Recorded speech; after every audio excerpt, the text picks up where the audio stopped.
Congratulations! Hello! Welcome to another Dreadlocks question and answer video where I answer your dreadlock related questions. Well, they don't all have to be dreadlock related, but for some reason I seem to attract dreadlock questions. I have no idea why. First question this week is from xRASTAxXLIONx. xRASTAxXLIONx asks, question, my hair is not quite long enough yet, but I practice twist and rip on the length I have thus far, and my roots are never tight. I'm afraid once I do put in the dreads permanently, the roots will just grow out normally and not in dreadlock. What's going to happen and how can I encourage my roots to dread? Okay, twist and rip. It is not all that easy to twist and rip super tight to the root, but it's not all that important. All you're doing with the twist and rip is getting that hair, grouping it together and twist and ripping it into a lump of slightly knotted hair. You're just using the twist and rip to hold that hair in the section that you've decided that you want to be a dreadlock. It can be loose at the top, it can be loose at the bottom, as long as it's held together. Those hairs are going to be close to each other, they're going to interact with each other, they're going to knot up, they're going to form a dreadlock. You could get it as tight as you wanted to the root, it could be super tight, it could be pulling on your scalp and being incredibly painful,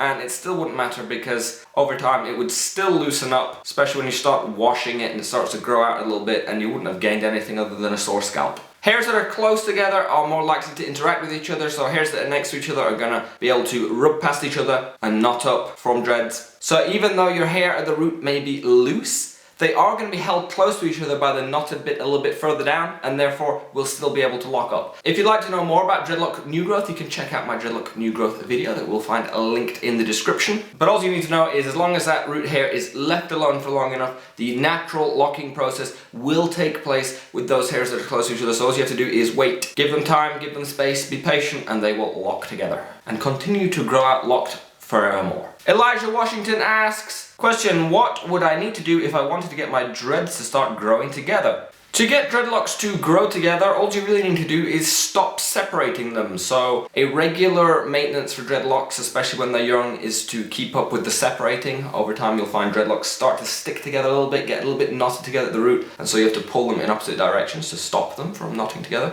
If you refrain from doing the separating, those dreads that are slightly knotted together will get more and more knotted together and eventually grow out combined. Like this one here, which was originally 4 dreadlocks, you can see the original 4 ends. This is where the root was at one point.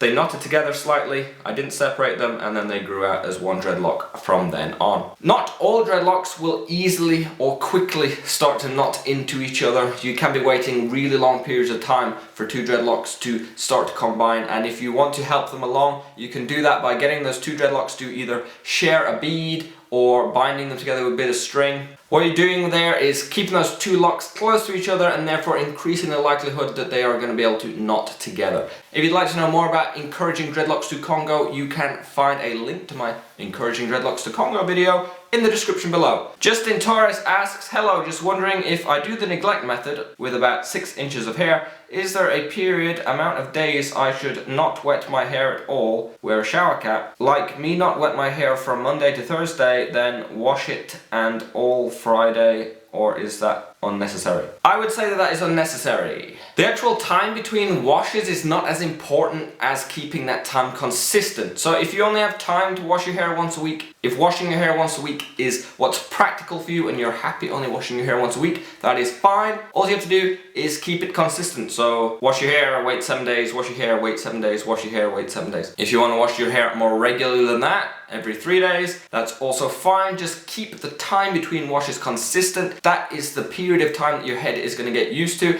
As long as you keep consistent with that period of time, you should find that you're comfortable and your scalp is happy. It's when you start to drift in and out and wash your hair every 3rd day, then every 6th day or something. When you start to get out of sync, that's when your head starts to become itchy and irritated and you can get oils building up in levels that you don't really want. Les Betts asks, question, how much effing coffee do you drink? You seem to speed through. No, seriously though, the question is, what do you do for a living? I don't drink any coffee. I have never drunk a cup of coffee. Coffee does not appeal to me. In fact, hot drinks in general do not really appeal to me. What do I do for a living? I am a full-time student. I have had jobs in the past, I have worked in the past, but at the moment, full-time student. Daisy Marles asks, question, if you dread only the top or bottom part of your hair and you still decide to use heat on the non-dreaded hair, is it okay to add some heat to dreads? Or would the dreads start to untangle little by little? Heat and dreadlocks, straighteners, curlers, hair dryers. The heat is not going to undo any knots, it's not going to untangle the hair. However, it can still damage the hair. So straighteners can over time damage hair, curlers can damage hair. Excessive use of hair dryers can damage the hair, and they can do the same damage to hair whether it's locked up in dreadlocks or not. So you don't need to worry about it untangling the dreads, but remember that it is all still hair and you don't want to damage it. Those were my questions for this week. If you'd like to ask me a question to be answered in my Dreadlocks Q&A video series, you can either leave it in the form of a comment. Please write question at the start of your comment and then it will join the queue.